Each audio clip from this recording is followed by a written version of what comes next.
अस्सलाम वालेकुम इन्वेस्टर्स। हम स्टार्ट करते हैं पहले इक्विटी मार्केट रिव्यू से। नवंबर के महीने में मार्केट जो है तकरीबन 2.5% से डिक्लाइन हुई। टू बी स्पेसिफिक KSE 100 जो है वो अराउंड 2.4% से डिक्लाइन हुआ था, जबकि KMI 30 जो है वो अराउंड 1.7% से डिक्लाइन हुआ था।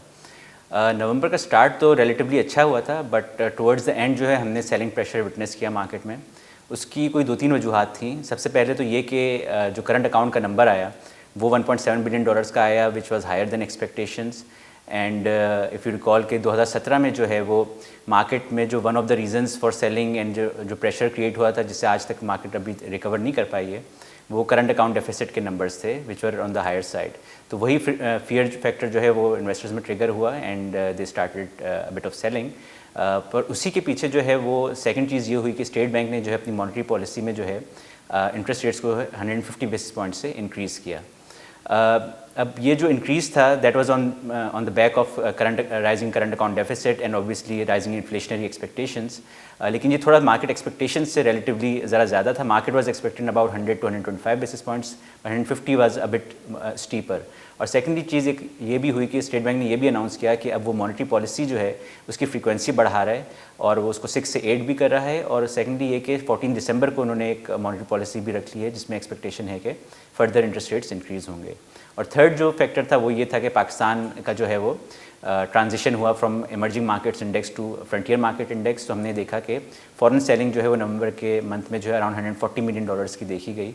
और towards the end of the month जो 30 नवंबर था, जिसमें ये रिबैलेंसिंग की डेट थी, उसमें हमने इन अ सिंगल डे जो है $60 मिलियन प्लस की सेलिंग देखी, which was well absorbed by the local participants, लेकिन still it created some pressure in the market. So net basis पे मार्केट जो थी दैट क्लोज्ड अबाउट 2.4% डाउन। अगर हम लोग फिक्स इनकम साइड की बात करें तो एज आई मेंशन के स्टेट बैंक ने 150 बेसिस पॉइंट से इंटरेस्ट रेट्स इंक्रीज़ किए थे। तो we saw a similar increase in PIB in all the yields, यानी कि 3 months paper, 6 months paper, 1 year, 2 year, 3 year papers में हमने सब में तकरीबन 150 बेसिस पॉइंट्स का इंक्रीज़ देखा। और 10 ईयर पेपर में तकरीबन हमने 100 बेसिस पॉइंट्स का इंक्रीज़ देखा। जबकि अगर हम ईयर ऑन ईयर कंपेयर करते हैं तो वर्सेस लास्ट ईयर जो है अक्रॉस दिस टेन्योर्स जो है अराउंड 250 to 300 बेसिस पॉइंट्स का इंक्रीज़ आया है। एंड 10 ईयर पेपर में जो है अराउंड 200 बेसिस पॉइंट्स का इंक्रीज़ है। तो ये इंक्रीज़ जो है ये बेसिकली जो है ये इन्फ्लेशनरी एक्सपेक्टेशंस, करंट अकाउंट के हवाले से जो लोगों के फियर्स हैं उनको रिफ्लेक्ट कर रहा है। And further increases are expected, क्योंकि कमोडिटी साइकिल भी अभी उस तरह से ईज़ ऑफ नहीं हुआ है, डिस्पाइट द फैक्ट कि अब जो नया वेरिएंट आया है ओमिक्रॉन कोरोना वायरस का, अल्लाह ताला हमारे सबकी हिफाजत करे। लेकिन ये है कि अगर ये वेरिएंट उसी तरह से कंटेजियस से डेडली प्रूफ होता है तो फिर we can see economies closing down और फिर शायद आपको कमोडिटीज़ में थोड़ा सा रिसेशन नज़र आए। वरना अदरवाइज़ जो है जितनी लिक्विडिटी इस वक्त सिस्टम में है ग्लोबली, तो वी फील के जो कमोडिटीज़ हैं they will remain up bound. तो ये यानी कि अगर इंटरेस्ट रेट्स के आउटलुक भी ट्रेजेक्टरी देखते हैं तो थोड़ा सा ऑन द राइजिंग एंड पे होगा। अब हम बात करते हैं अपने फंड्स की परफॉर्मेंस की। तो हमारा NBP मनी, अगर हम फिक्स इनकम की बात करते हैं तो हमारा NBP मनी मार्केट फंड है, उसका annualization for the month of November जो था वो 7.7% था। फिजिकल ईयर टू डेट का रिटर्न जो है 9.3% है एनुअलाइज्ड, जब कैलेंडर ईयर टू डेट का रिटर्न है 8.1% एनुअलाइज्ड। फिर उसके बाद हमारा NBP financial sector income fund है जो कि प्राइमरली फाइनेंशियल सेक्टर सिक्योरिटीज़ में इन्वेस्ट करता है। इसका नवंबर का रिटर्न जो है वो 8% है। फिजिकल ईयर टू डेट का रिटर्न है 8.1% and calendar year to date का रिटर्न है 7.7% एनुअलाइज्ड। इसके बाद हमारा NBP महाना आमदनी फ़ंड है जो कि रेगुलर इनकम मंथली जिनको अट्रैक्ट करता है उनके लिए एक रेलिवेंट प्रोडक्ट है। इसका रिटर्न जो था वो फॉर द मंथ ऑफ नवंबर 6.9% था। फिजिकल ईयर टू डेट में इसका रिटर्न जो है 7.5% है, जबकि कैलेंडर ईयर टू डेट में इसका 7.2% एनुअलाइज्ड रिटर्न है। इसी तरह similar product on the Islamic side जो है वो हमारा NBP इस्लामिक महाना आमदनी फ़ंड है। इसका रिटर्न जो था 5.1% फॉर नवंबर था। फिजिकल टू डेट जो है वो 7.5% and calendar year to date 7% annualised return है। अगर हम अपने इक्विटी फंड्स की परफॉर्मेंस की बात करें तो हमारा इस्लामिक सरमाया इजाफा फंड जो था that was down by 1.7% for the month of November versus 2.4% decline in the stock market. Physical year to date में जो है वो 0.2% पॉजिटिव है versus 4.8% decline in the stock market. And calendar year to date में जो है वो 4.4% positive है वर्सेस ऑलमोस्ट 3% प्लस मार्केट, 4.4% का पॉजिटिव रिटर्न है। इस तरह हमारा इस्लामिक सरमाया फंड है एसेट एलोकेशन साइड पे, तो उसके जो डिक्लाइन था for the month of November 0.9% था versus 2.4% decline in the market. Fiscal year to date में इसका पॉजिटिव 1.1% का रिटर्न है वर्सेस नेगेटिव 4.5% KMI इंडेक्स का रिटर्न। And calendar year to date में जो रिटर्न है इसका 6.5% है वर्सेस 2.9% पॉजिटिव KMI 30 इंडेक्स का रिटर्न। हमारा स्टॉक फंड जो है NBP stock fund flagship fund है, इसने जो है for the month of November जो है उसमें 2.1% का डिक्लाइन हुआ versus KSE 100 decline of 2.4%। Fiscal year to date में 0.8% डाउन था versus 4.8% KSE 100 index decline. And 5.6% calendar year to date में इसका रिटर्न है वर्सेस 3% मार्केट का रिटर्न। तो अल्हम्दुलिल्लाह हमारे फंड्स ने जो है ओवरऑल जो है मार्केट को अच्छे मार्जिन से आउट परफॉर्म किया है। इस्लामिक स्टॉक फंड की हम बात करते हैं तो फिस्कल ईयर टू डेट में इसका रिटर्न जो है वो 2.8% डाउन है versus 4.8% decline in the market. And अगर हम लोग कैलेंडर ईयर टू डेट की बात करें तो 3% इसका पॉजिटिव रिटर्न है versus 2.9% return for KMI 30 index. अगर हम पेंशन फंड्स की बात करते हैं तो हमारा इक्विटी सब फंड जो है उसने फिस्कल ईयर टू डेट में 0.1% पॉजिटिव रिटर्न दिया है वर्सेस नेगेटिव 4.8% फॉर KSE 100 और 7.5% का इसका पॉजिटिव रिटर्न है वर्सेस 3% KSE 100 इंडेक्स का positive return after all management fee and expenses. So अल्हम्दुलिल्लाह इसकी परफॉर्मेंस अच्छी है, सिंस इंसेप्शन भी इसका रिटर्न काफ़ी अच्छा है 16.7% वर्सेस 9.1% फॉर KSE 100।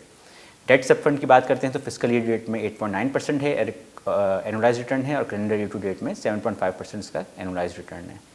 और अगर मनी मार्केट सब फंड की बात करें तो 8.1% इसका फिस्कल ईयर टू डेट का रिटर्न है और कैलेंडर ईयर टू डेट में इसका रिटर्न है 6.8%। अगर हम इस्लामिक पेंशन फंड की बात करते हैं तो इसके इक्विटी जो सब फंड है इसमें फिस्कल ईयर टू डेट में we were down by 1%, KMI was down by 4.5% और कैलेंडर ईयर टू डेट में we were up by 8.1% and KMI was up by 2.9%। So इसमें भी 5-6% की अल्हम्दुलिल्लाह after net of management fee and expenses जो है out performance witness हुई है। डेट सब फंड जो है वो फिस्कल ईयर टू डेट में जो है वो 6.9% एनुअलाइज्ड रिटर्न है जबकि कैलेंडर ईयर टू डेट में 6.3% रिटर्न है। जबकि मनी मार्केट सब फंड का रिटर्न जो है for the fiscal year to date 6.6% है और कैलेंडर ईयर टू डेट में 5.9% है। अब इन्वेस्टर्स अगर थोड़ा सा ओवरऑल मार्केट की इस साल की बात करें तो हमने दोनों फिक्स इनकम साइड पे भी और इक्विटी साइड पे मार्केट में वॉलेटिलिटी देखी है। इस वॉलेटिलिटी की एक की वजह पॉलिसी साइड पे गवर्नमेंट की तरफ से भी वॉलेटिलिटी हमने देखी है। अगर आप मैं मिसाल के तौर पे आपसे तस्करा करूं एक्सचेंज रेट का तो ये साल जो हमने स्टार्ट किया था अराउंड 161 पे PKR versus US dollar parity पे स्टार्ट किया था। फिर भी सॉ एप्रिसिएशन यानी कि रुपी जो है वो अराउंड 152-153 तक आ गया था which should not have happened considering के जो buildup of current account and जो इन्फ्लेशनरी प्रेशर्स थे वो एविडेंट होना शुरू हो गए थे but still the currency was brought down और फिर उसके बाद जो है वी सॉ एक एप्रिसिएशन देखा गया और आज जो करेंसी जो है वो 153 से डेप्रिशिएट होकर जो है ऑलमोस्ट 175 रुपीज़ पे आ गई है। तो वहाँ पे एक हमने पॉलिसी में वॉलेटिलिटी देखी एक्सचेंज रेट साइड पे। फिर दूसरी तरफ हमने ये भी देखा है कि जैसे आज जो है गवर्नमेंट को जो है बोरिंग कॉस्ट जो है वो 10 ईयर पेपर पे 12-13% की पड़ रही है बट कुछ अर्से पहले ही जब ये कोविड हुआ तो उसके बाद जो है स्टेट बैंक ने जो है एक अपनी टर्फ की फैसिलिटी और LTF फैसिलिटी अनाउंस की थी तो उसमें कॉर्पोरेट्स को जो है वो बड़े बिनाइन रेट्स पे 1.5% 2% फिक्स रेट फॉर 10 ईयर्स पे फाइनेंसिंग प्रोवाइड की गई थी और उसमें काफ़ी फर्म्स ने पैसे उठाए। अब उसके डायरेक्ट भी इम्पैक्ट है इंपोर्ट बिल पे कि डायरेक्ट आप मशीनरी और प्लांट्स वगैरह इंपोर्ट करने हैं वो भी इम्पैक्ट है और फिर इसका इनडायरेक्ट डिमांड साइड पे भी इम्पैक्ट बनता है। So that is what we are seeing transpiring now into the current account side.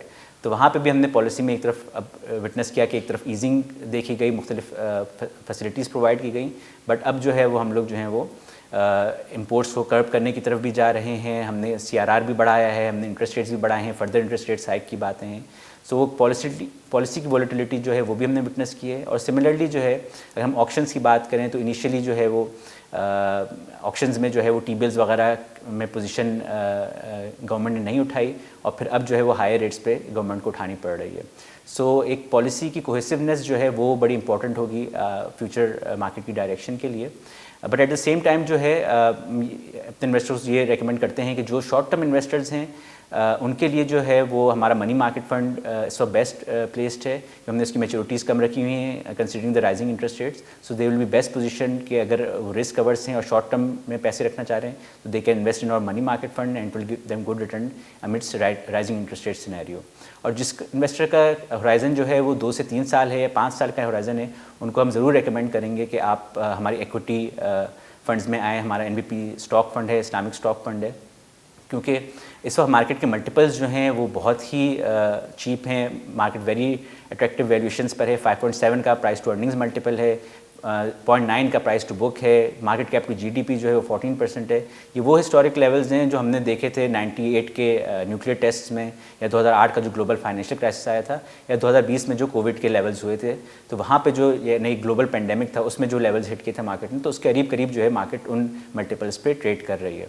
और इंटरेस्टिंगली ये भी बात है कि डबल डिजिट इंटरेस्ट रेट्स तो हैं, लेकिन हमारी काफ़ी सारी almost 50 to 60% of the listed corporates जो हैं वो जो हैं उनको एक्चुअली बेनिफिट होगा इंटरेस्ट रेट्स का, इन टर्म्स ऑफ कि जो उनकी they are all cash rich. अगर हम बात करते हैं फर्टिलाइजर सेक्टर की, अगर हम बात करते हैं ऑयल एंड गैस सेक्टर की, banks will be direct beneficiary of interest rate hikes. और इसी तरह ऑटोमोबाइल सेक्टर है कि वहाँ पे जो है ऑलमोस्ट 200 अरब रुपए जो है उनके पास बैलेंस शीट पे पड़ा हुआ है and they will be earning interest on it. So all these corporates are very cash rich, तो उनको इंटरेस्ट रेट के इंक्रीज़ का इन टर्म्स ऑफ अर्निंग्स तो फ़ायदा होगा।